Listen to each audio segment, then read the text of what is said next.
Day 156, Road to a Million. I may be talking with my eyes shut today, and I may also be testing some things out over this next week or so. Might do microdosing, we'll see. Did yoga today, and there's this new meditation technique that I've been doing, and I guess I am talking with my eyes shut. There's this meditation technique that I've been doing in regards to my own self and my, I guess, understanding of attention. So it's the meditation where I just had 2 pieces of toast with peanut butter on them, honey peanut butter, absolutely delicious. It's the meditation where you close your eyes and you breathe. It's Nadi Shutra is what it's called. And I might have talked about this in a different video. It also could have been on one of my other channels. I'm not entirely sure. What the technique is, so it's like you close one nostril with your right thumb, and then you breathe in. And then you close your left nostril with your pinky, and you breathe out. And then you breathe back in through your right.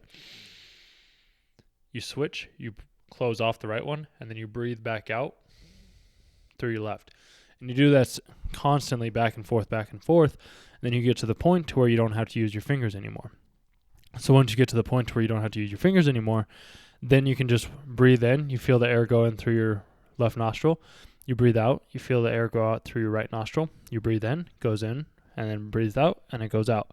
And it's like, I did this a couple of weeks ago as well too, when felt like I was starting to get sick, and I was visualizing myself and feeling the air go through my right, out my left, up my left, out my right, up my right, out my left, up my left, out my right, up my right, out my left, up my left, out my right.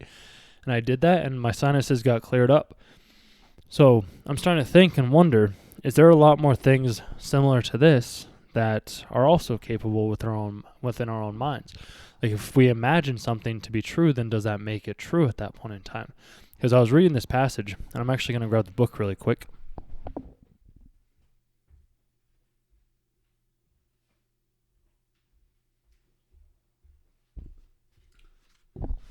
It's by this guy called Neville Goddard. Highly recommend his content and really anything that he has written. I read this passage and then I took a bath, and there's this passage, this paragraph, which I'll read it really quick. Imagination and faith are the only fallacies of mind needed to create objective conditions.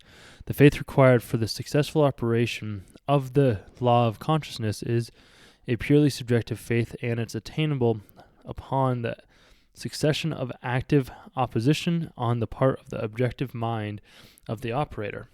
It depends on your ability to feel the aspects as true what your objective senses deny.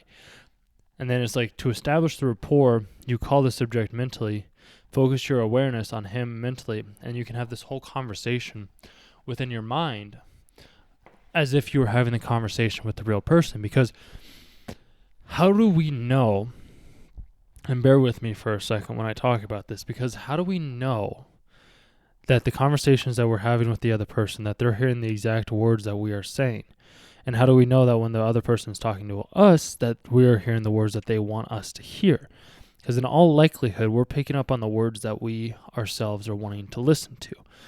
And the same thing can be conveyed with me talking right now. When I come back and rewatch this video, or you're watching this video, whatever it may be, the words that I'm saying may or may not make sense to you, or something else might hit with you differently.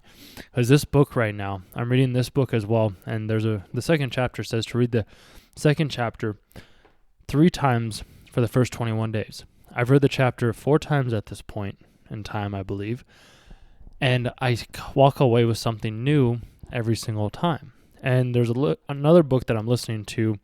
It's The Creative Act, Way of Being by Rick Rubin, I believe, and he talks about that concept as well, as where Neville Goddard, all these famous people, they talk about it. And it's a concept that I had realized a while ago when I first started making like Instagram and TikTok videos. I just didn't understand it at the time. And now I do. It's just like, it's all the same, just different. And that's why, like, when I read these books and I read these passages, I'll walk away with the thing that I need to walk away with. And then when I come back, I may reread and find something else. Because I did the same thing with this other book called Getting More. I read it a while ago, and a great book on negotiation. And then I came back and I listened to the audiobook and I was like, oh yeah, I completely forgot about framing and how other people value certain things over other people, or certain people will find value in, say, time, where other people will find value in money or traveling or food or relationships. And it's a matter of finding what the other person values and exchanging it, having them give you the thing that you value in exchange. So it's a interesting concept, and it's why I believe it's a good thing to go back and read like certain books or certain passages instead of reading all the books. Like, yeah, I have read all the books that I think I talked about on a couple days. It's like I read all those books. I think I needed to read all those books. Some books I think are worth rereading and rereading and rereading over and over and over again. And sometimes we don't even have to finish certain books. Like, I probably still will end up finishing The Courage to Be Disliked because it talks about Adlerian psychology, but it's also the same, it's kind of the same concept as Man's Search for Meaning by Viktor Frankl. So it's like these books, these words, these sentences, they're all the same, they're just expressed differently. And I find that to be incredibly interesting and fascinating, because it's like I said, how do I know that what I am saying is going to be heard in the same way, or the words that I am saying? It's like, how do we know that the words that I speak are the words that, like, I very well could be hearing these certain words, and then you on the other side could be hearing completely different words than the words that I'm speaking.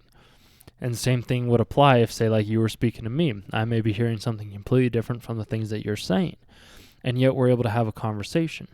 It's an interesting concept, and it's an interesting, possibly, philosophy that I just find to be incredibly insightful.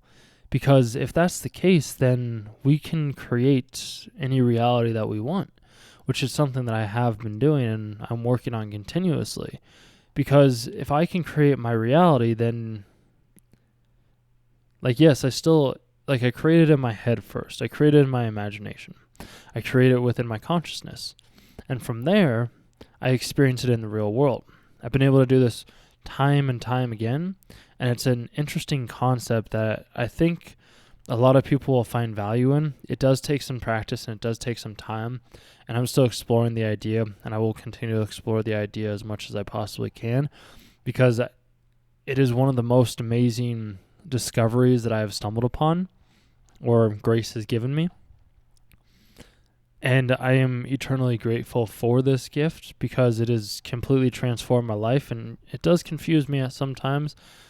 It's just, I remember and I recall, it's like I wrote this down years ago after I watched Arrival, the movie, for the first time.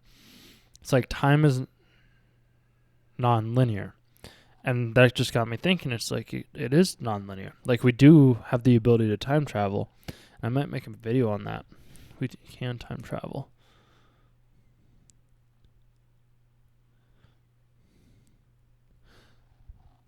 I'll make another video for one of my other channels on that, but it's like we can travel back in time and we can travel forward in time as well within our imagination. We can relive past experiences, or we can live future experiences, and then we'll just experience them in the real world, depending on how big of an ask it is, and then it'll come true. If you believe in it and you have conviction and you have faith, it's the whole, you reap what you sow. So if you plant the seed now, there's going to be a harvest for you. Sometimes that seed will take decades to grow. Sometimes it may take 5 years or 6 years to grow. Sometimes the seed may lay dormant until it's needed, till the right time is to sprout. And when it is laying dormant, those roots are spreading everywhere. The roots are going in every direction. They're spreading in every which way. The roots are creating a foundation. So when that seed does sprout, that tree is going to be bigger than a redwoods tree out in, I think it's Washington. Out in it's California, in the redwood forest. Like, it's going to be bigger than these trees. It's going to be like the tree of life from Avatar: The Last Airbender.